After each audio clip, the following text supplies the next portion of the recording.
I just spent $2,641.16 launching another Amazon FBA product. And real quick, I'm gonna take you through the time, effort, and cost of launching this product, as well as my Amazon ads launch strategy. Afterwards, we'll get into my first 3 months of revenue, profit, and other juicy metrics. This is a product that I heard about from one of my suppliers that looked really, really interesting to me, and I ended up getting samples from them on August 1st, 2024. Now, I got those for free because I had already been working with them for a while and we had a good relationship. About 2 weeks later, on August 16th, they arrived, and on that same day, I put in an order for 1,100 units, costing me $1.80 per piece. While they're in production, I took the samples that I received from them and I made the photos for my listing and built it out while I was waiting. So that means my listing was completely free because I did it all myself. Now, this is a very new product for my supplier, so it took them quite a while to finish production.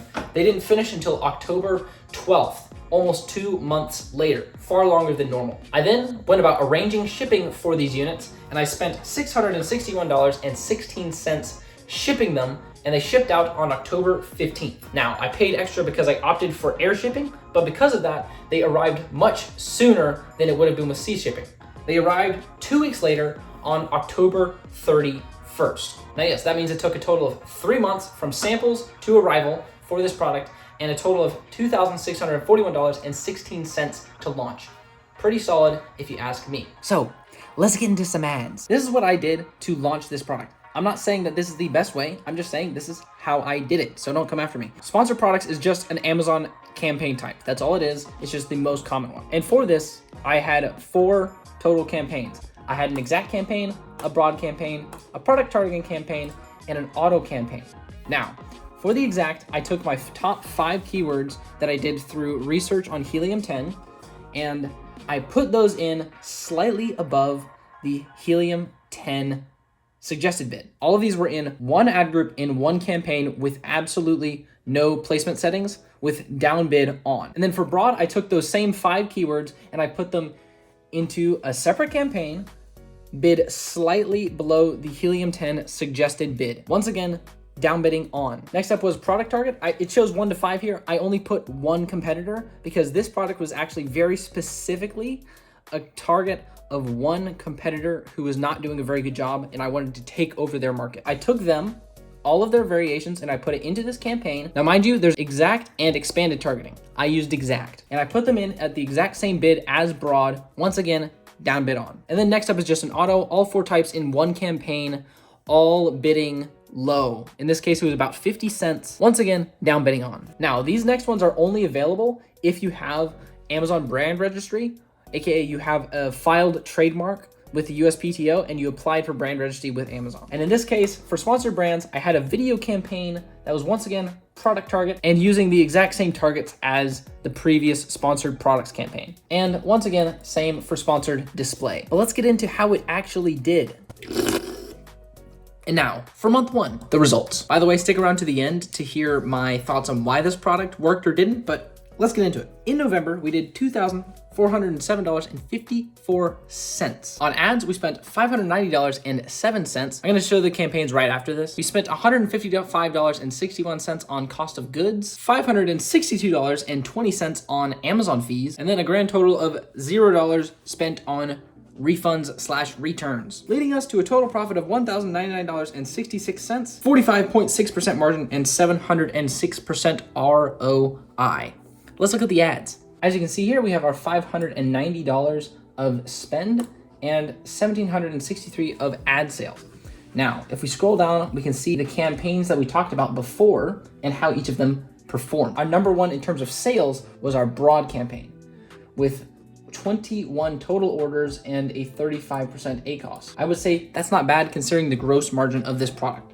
And it's a brand new launch, like, come on. Our best in terms of ACOS was our product target, which had only 13 orders, but a 28% ACOS. That means based off this information, I'm gonna probably push this campaign harder because it has more room to grow and it's doing the best with the highest CPC, mind you. And then the worst in terms of performance was actually the video campaign. Sponsored brand video. That's what the SBV stands for. 38 total clicks to only 1 total order. Now, understand, sponsored brand often is very slow at the beginning because you have to do a lot of negating and you have to get very specific on what you're targeting. So because of that, this isn't necessarily the best indication of how this campaign will be long-term. It will likely improve. You'll see in the next month. But now for month 2, December. For the month of December, we did $5,010.24 of revenue. Our advertising was $1,072.45. Once again, we'll look at that right after this. Our cost of goods was $316.16, and our Amazon fees were $915.13. Now this month we did have returns.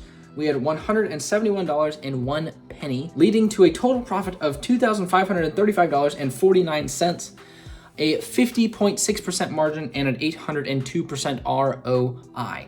Not bad. Now, let's look at the ads. We had $1,070 in spend for $3,187 in sales. Now you'll notice we have about the same ACoS, but I'm not concerned by that. If we scroll down, we'll see our same 6 campaigns. Like I said before, we were probably going to push the product targeting campaign. Now you'll see that we did indeed push it. We have far more clicks, but the ACoS did rise. So we're gonna have to change that in the next month, and you'll see how we did change it. Once again, our broad campaign was our #1 campaign in terms of sales, like the month before.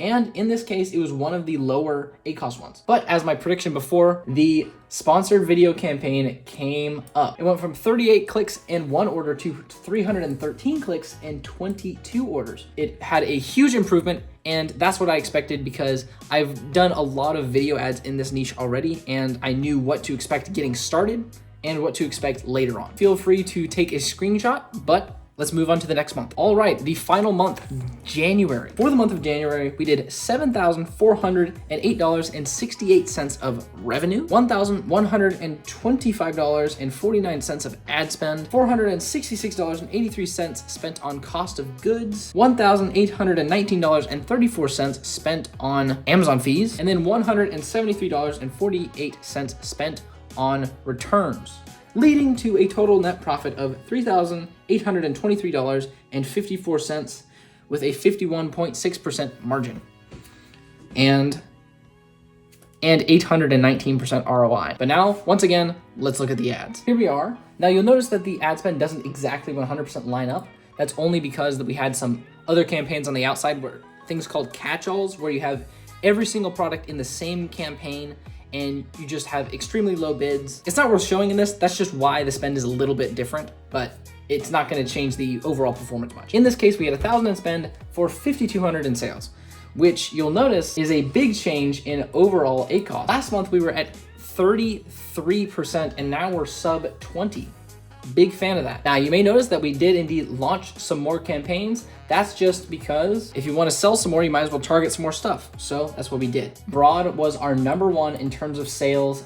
And this time it was also one of the lowest in ACoS again. It dropped once again. Very big fan of that. Now, a big part of why the ACoS keeps dropping so much is because we've been optimizing bids a lot. You'll notice that this month our average CPC was 66 cents, but the previous months it was quite different. But you'll also notice, once again, the video campaign, as I predicted, is growing, and it is now one of the top campaigns, if not the top campaign. Now, I'm not gonna go into all of these. You can go and pause it and look at them individually. That's how my strategy has been so far. Not very complicated.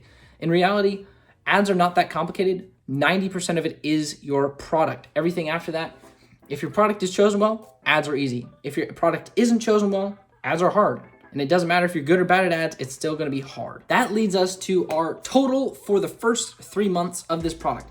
We did a total of $14,826.46 of revenue with $7,458.69 of profit, leading to a 50.31% margin. Now, there are 3 main reasons why this product worked so well, in my opinion. First is competition, second is margin, and third is knowledge of the product. In terms of competition, there's only one other seller of this particular kind of product in this space. And because I only have one other competitor, it gives me a great advantage when it comes to finding a competitive advantage and pricing. For example, in my case, I was able to come in at a high price, but still be $10 cheaper than them while having a much better listing and, in my opinion, a better product. A win-win-win in that regard. Second up is margin. If you've been doing the math, you may say, wait, he did how many in sales for how many units? Yeah. The sale price is $40. So I'm buying something for $2.40 and selling it for $40. That gives you a lot of wiggle room in terms of margin to spend on ads, to spend on this, that, and the other thing in order to sell better, or just make more money, which, you know, is the point of business. But yeah, that leaves my gross margin at 71%. And that means if I spend $100 on ads for every $200 in sales, I would still have a 20% margin. So yeah, just throwing that out there. The higher your margins are, the easier it is to make things work, especially if you're extremely high margin while being a low price competitor. Like, can't beat that. And then third is knowledge of the product. This is a product that I was well acquainted with. This is one that I used every day, and it's in a space that I was already selling in. So I was already selling multiple products in this niche, and I came across this one because my supplier came to me, and I was like, yes, this is actually amazing. Yes, I'm gonna sell this. So I went ahead and got into it. I already knew all the keywords that I was gonna do, how much they would cost, and I already knew the best way to make a listing that worked in this space. So in my opinion, that gave me a huge advantage to very quickly get this product up and running. But yeah, that's it. If you have any questions about the product, you can ask them in the comments. I won't give you any direct answers, but I will answer in riddles, so you can go and ask. But yeah, if you found this video fun, helpful, or interesting, please leave a like, subscribe. I'm gonna start asking that now. But yeah, that's all. Bye.